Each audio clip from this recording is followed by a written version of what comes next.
saya masih ingin menyambung mengenai soal Roh Kudus. Kita perlu mengenal Dia lebih intim lagi, lebih baik lagi. Tidak sesuai dengan pikiran kita manusia, tetapi sesuai dengan apa yang Tuhan inginkan saya dan Anda itu dekatnya seperti apa. Gimana caranya, ya saudara, dan apa hasil daripada kedekatan kita dengan Roh Kudus. Itu dahsyat sekali, saudara. Saya hanya bisa menyimpulkan dengan sedikit kalimat bahwa Roh Kudus itu luar biasa sekali. Tergantung kita punya encounter, kita punya perjumpaan, kita punya kedatangan, kedekatan kita untuk kita datang kepada Dia, tergantung itu, saudara.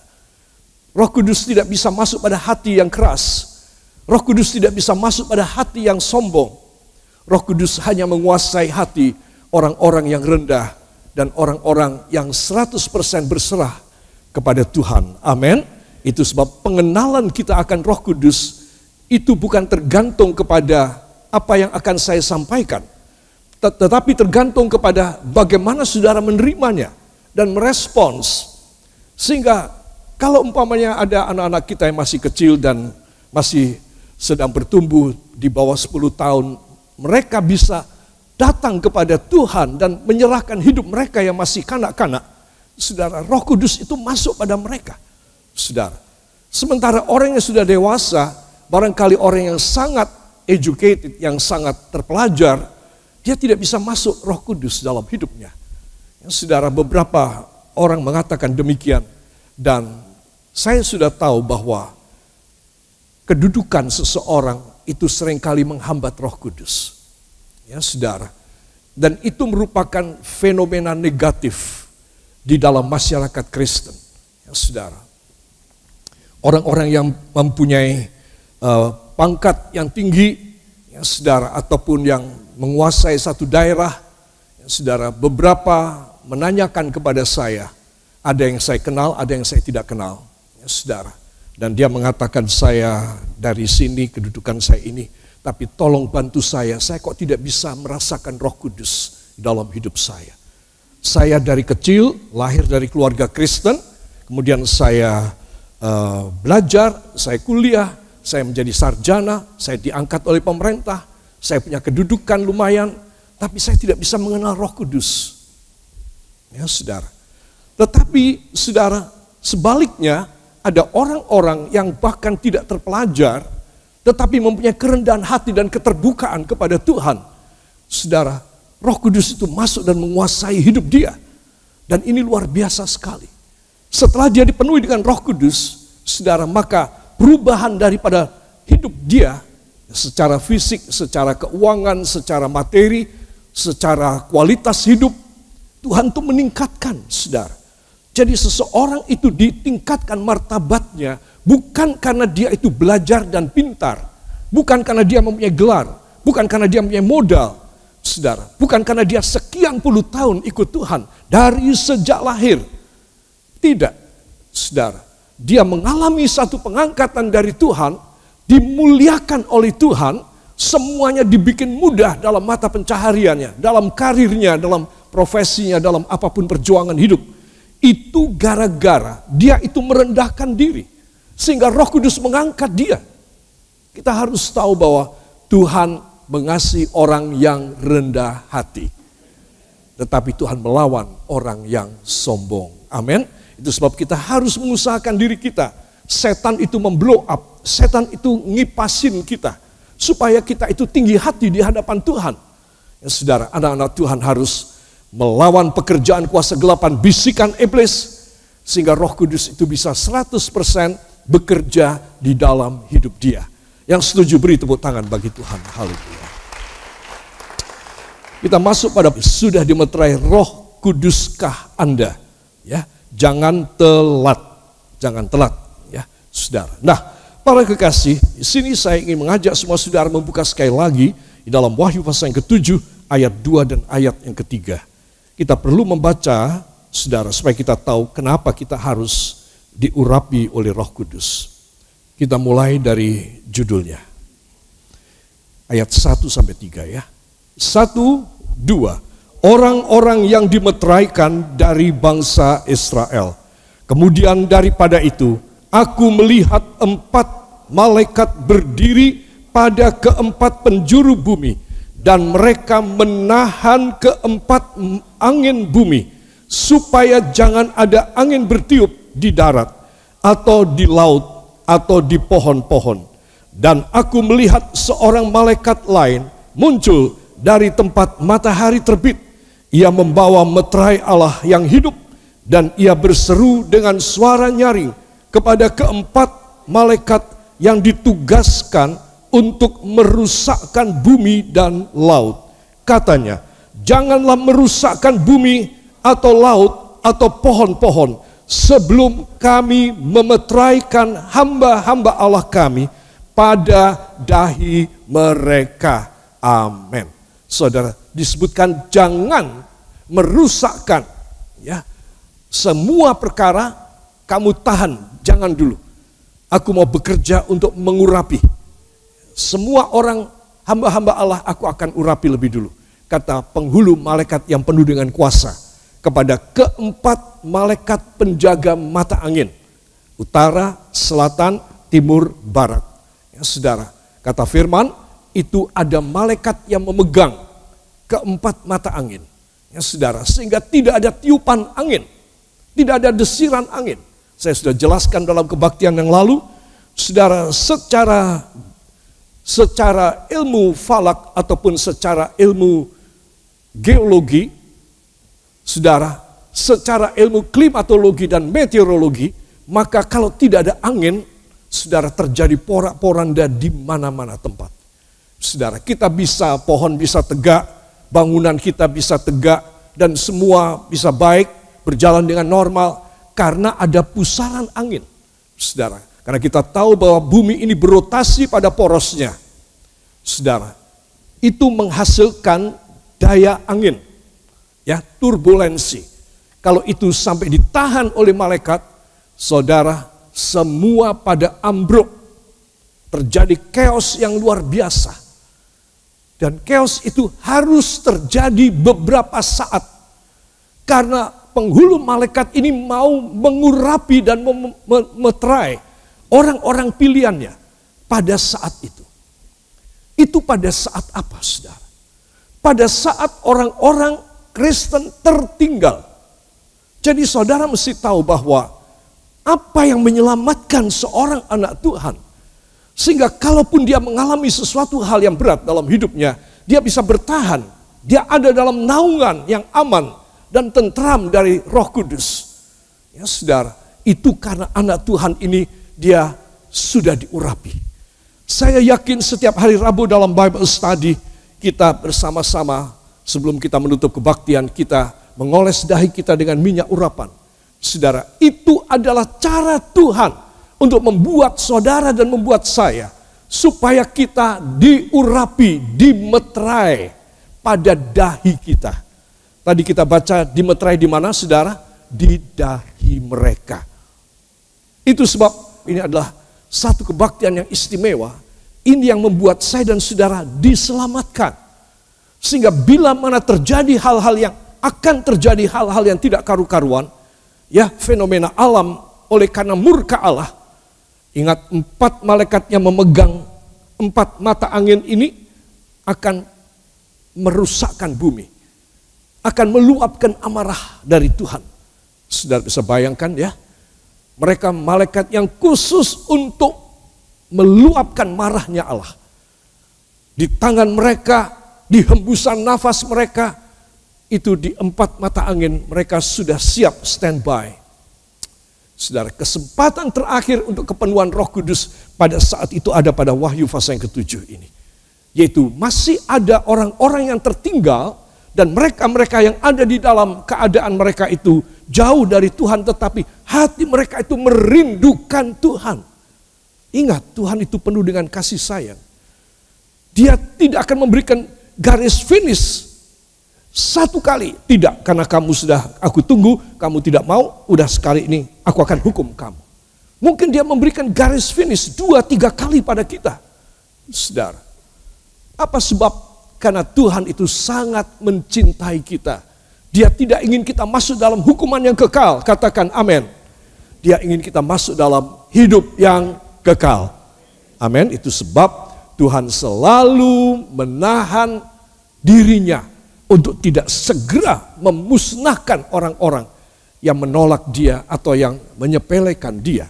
Saudara, Tuhan selalu menjaga supaya ada kesempatan lagi, ada kesempatan lagi, ada kesempatan lagi.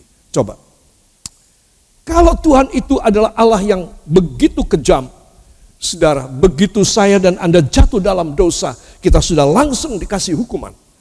Ya, saudara, sehingga kita menjadi contoh buat yang lain, supaya yang lain itu takut untuk berbuat dosa. Kita akan dijadikan alat untuk memperingatkan orang lain. Tetapi kan tidak. Saudara dan saya mengalami pengampunan dari Tuhan.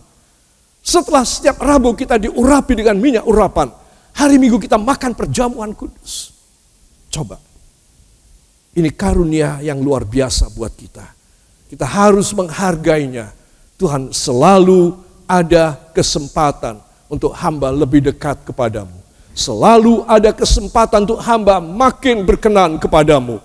Selalu ada kesempatan di mana engkau menunda hukumanmu buat hamba. Ini kita harus menyadari, saudara. Sebab kalau kita tidak menyadari, itu berarti kita tidak menghargai. Ya, saudara, tidak menghargai garis akhir yang selalu ditunda. Yang beberapa kali ditunda oleh Tuhan dalam hidup kita. Saudara, kita harus menghargainya.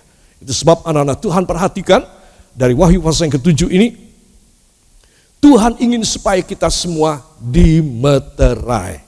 Ya, tolong tangan saudara. Saya harus dimeterai dengan meterai Roh Kudus. Saya selalu diberi kesempatan. Ditunda hukuman saya. Ketika saya mengoles dengan minyak, mengurapi dahi saya dalam nama Yesus. Amin. Beri tepuk tangan bagi dia. Saudara, dalam Alkitab bahasa Inggris katakan, "Hurt not the earth till we have sealed the servants of God in their foreheads." Ini ada, saudara, ada gambarnya ya, ada semacam meterai ya. Ini pasti tidak demikian meterainya ya. Tetapi ini contoh bahwa di dahi yang sering kita mengoles dengan minyak urapan, itu ada meterai Allah. Coba saudara menjamah dahi saudara. Di dahi saya ada meterai Allah. Karena di sini saya mengurapi dengan minyak. Sehingga saya safe, aman di dunia dan masuk sorga. Dalam nama Yesus. Amin. Para kekasih, umat Kristus harus dimeterai Roh Kudus untuk selamanya. Kita minta kepenuhan roh, itu sama dengan kita mengklaim hak kita. Dengan iman, kita minta ada 9 karunia roh. Nah, ini saya ingin supaya kita semua mengerti ya. 9 karunia roh yang harus kita miliki dalam hidup kita. Ya, saudara, dan itu unik sekali. Ya, saudara, itu unik sekali. Kalau saudara melihat kendaraan-kendaraan mobil yang baru dan yang canggih sekali, maka mereka itu mempunyai, ya, saudara, sistem komputer mitigasi penyelamatan bagi penumpang pemiliknya itu bermacam-macam. Kalau ditabrak dari samping bagaimana, kalau ditabrak dari belakang bagaimana, kalau dia menabrak bagaimana, kalau ada angin, kalau di Amerika itu biasa terjadi angin puting beliung, ya, cyclone, itu bagaimana yang harus mobil ini dikasih pengamanan yang luar biasa. Kalau kecemplung di dalam laut ataupun terseret dengan air banjir, apa yang dia harus lakukan? Coba, orang itu memikirkan supaya orang bisa selamat. Tetapi tidak gratis, saudara. Itu mobil dijual dengan harga sangat mahal.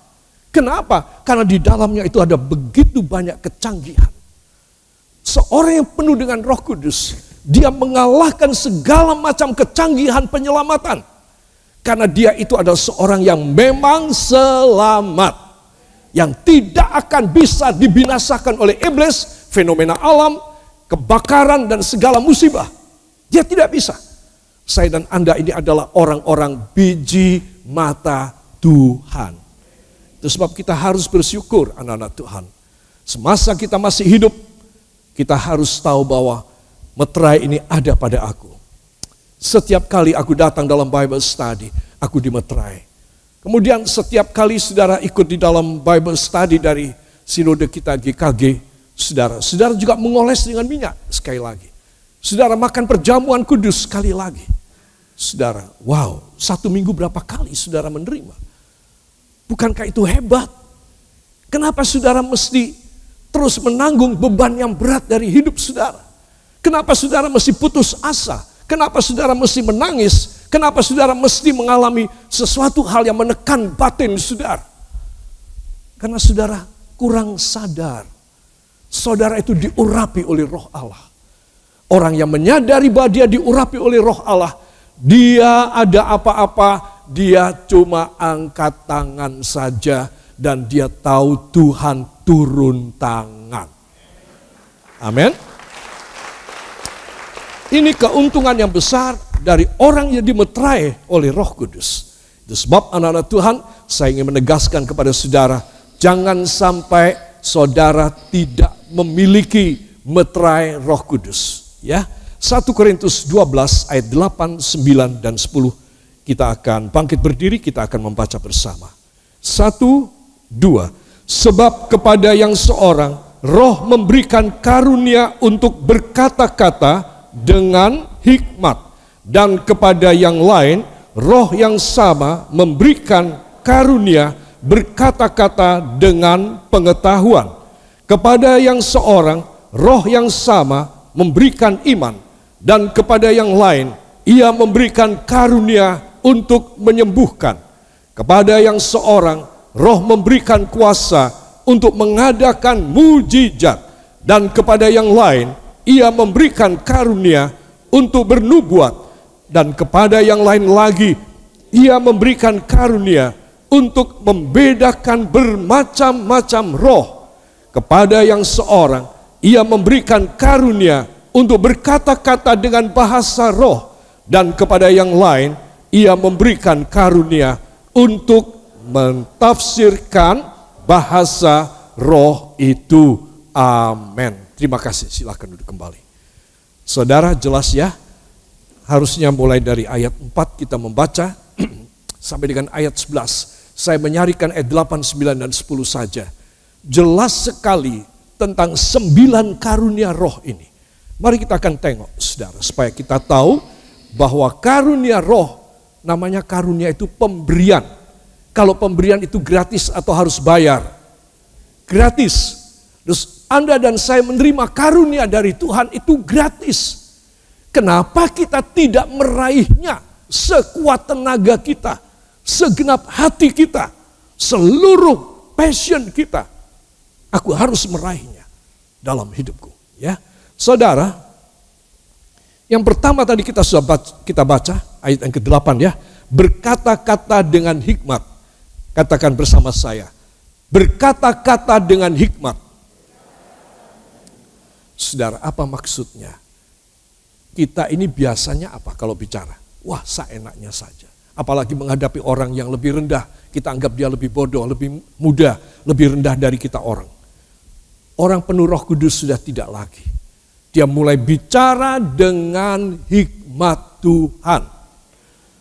Ya saudara, kenapa kita tidak mengalami karunia yang pertama ini? Nomor 1 tentang mulut.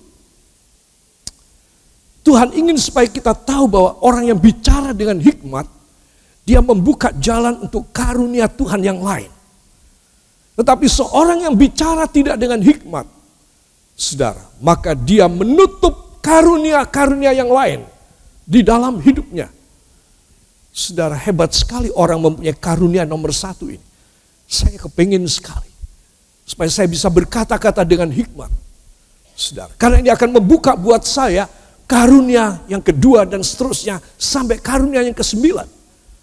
Saudara, itu sebab pertama-tama Roh Kudus memberi kepada saya dan kepada saudara adalah karunia bisa berkata-kata dengan hikmat.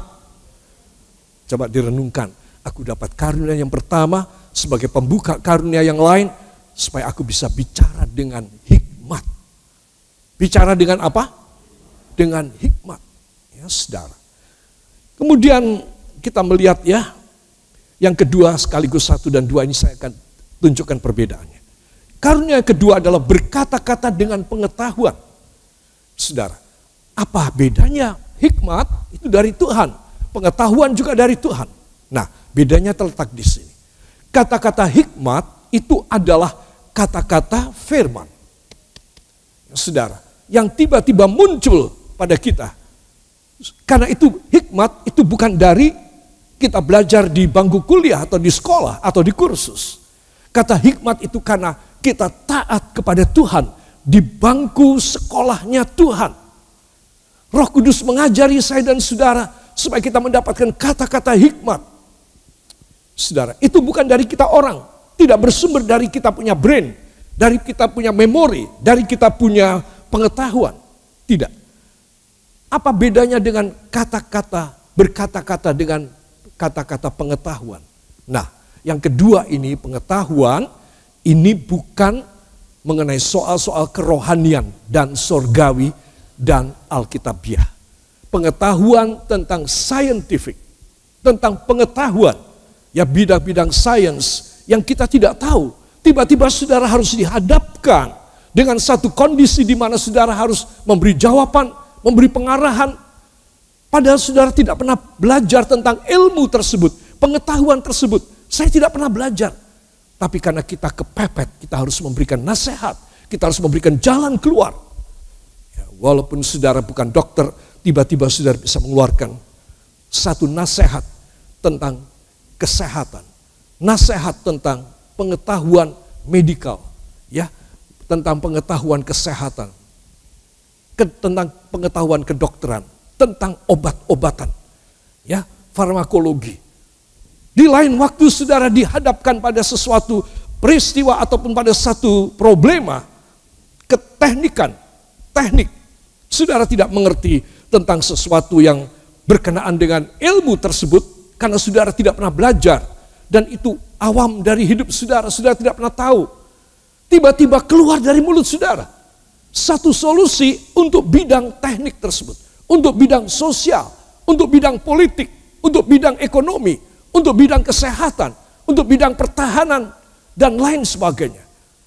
Saudara-saudara mendapatkan hikmat yang belum pernah saudara, belum pernah saya belajar.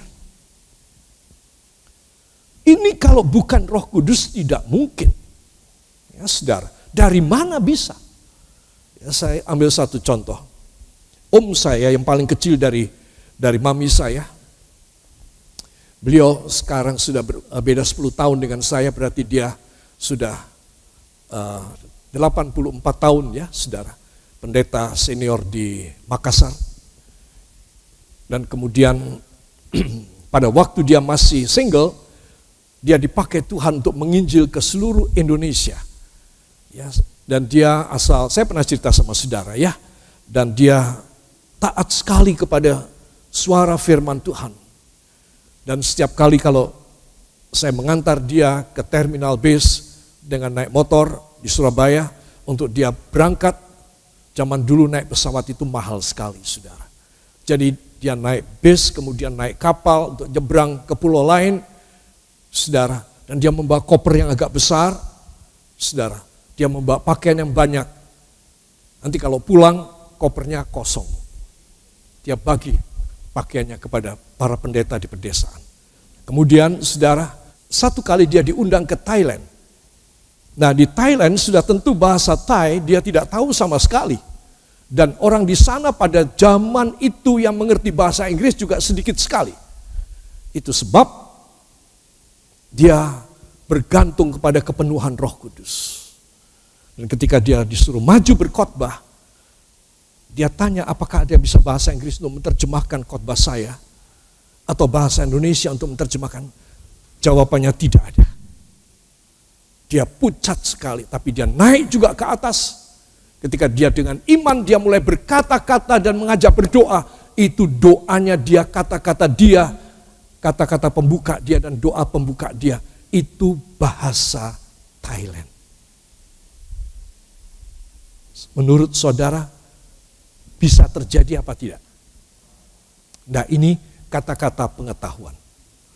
Apa yang belum pernah saudara dan saya pelajari, ya saudara, tapi Tuhan mengetahui kita membutuhkan. Jadi dia kasih sama kita. Dia memberi kepada saya dan dia memberi kepada saudara. Ini kata-kata pengetahuan untuk mengenai soal ilmu-ilmu dan bidang-bidang sains yang kita tidak tahu. Namun Roh Kudus mengajari kita supaya kita bisa memberikan pengarahan pada orang-orang yang saat itu sedang ada di depan kita. Atau pada satu situasi dan kondisi di mana kita harus memecahkan masalah. Ya, itu sebab anak-anak Tuhan, kita harus mengeluarkan kata-kata yang baik saja di hadapan Tuhan. Satu kali kesaksian saya sendiri pribadi.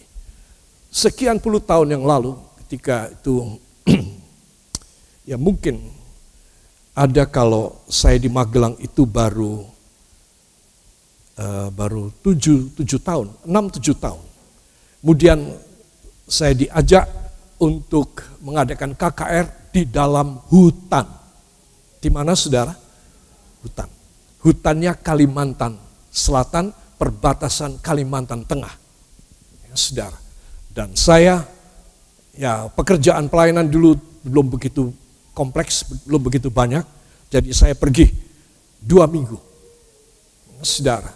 Dan lalu lintas di sana, kalau kita pakai jalan darat, selain mahal, tunggunya lama busnya dan jalannya tidak enak. Jadi kita harus pakai jalan sungai, ya, atau tepi laut. Nah, jadi kita harus pakai klotok.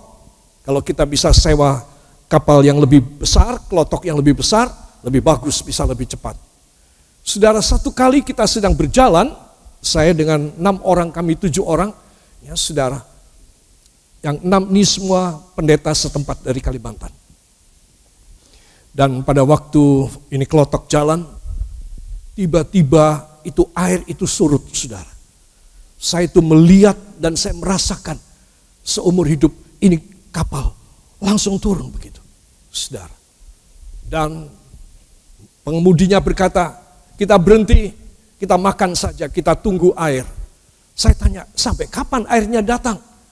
Ya nanti jam 5 sore, airnya akan naik. Padahal nggak bisa. Jam 4 itu kami sudah harus sampai di satu tempat, saya mengadakan KKR dan baptisan air di sana. Saudara. Nah, pada waktu itu ya, semua mereka sudah biasa kalau memang turun gini harus ada tempat makan. Dan kemudian kita semua turun, tapi hati saya tidak bisa terima. Saya berkata, bagaimana Tuhan, hamba harus skip satu KKR, satu kebaktian. Tidak boleh, hamba jauh-jauh datang ke sini dan terhambat oleh air ini. Dan saya berkata ketika mau turun, mau melangkah ke daratan untuk naik ke warung, kita makan di sana. Saya berkata, dalam nama Yesus, air kembali. Dan orang-orang ketawa melihat saya. Dan saya naik. Saya mulai disajikan nasi dan mulai makan udang yang pertama. Tiba-tiba di bawah itu teriakan, air datang, air datang, air datang. Wah, semua orang tidak percaya. Orang setempat tidak percaya. Harus ditunggu jam 5 sore baru keluar airnya. Saudara, di situ kita melihat. Dalam hati saya, ini kata-kata Roh Kudus. Kalau kita mengeluarkan kata-kata dengan kata-kata hikmat dan kata-kata pengetahuan, Tuhan nyambung dengan kita. Kalau dia nyambung dengan saya, dengan saudara, apakah yang mustahil pada kita? Tidak ada. Saudara, apa yang kita tidak bisa, kalau kita penuh dengan roh, maka kita bisa. Apa yang tidak bisa, tetapi kita penuh dengan Roh Kudus, bisa. Beri tepuk tangan bagi dia.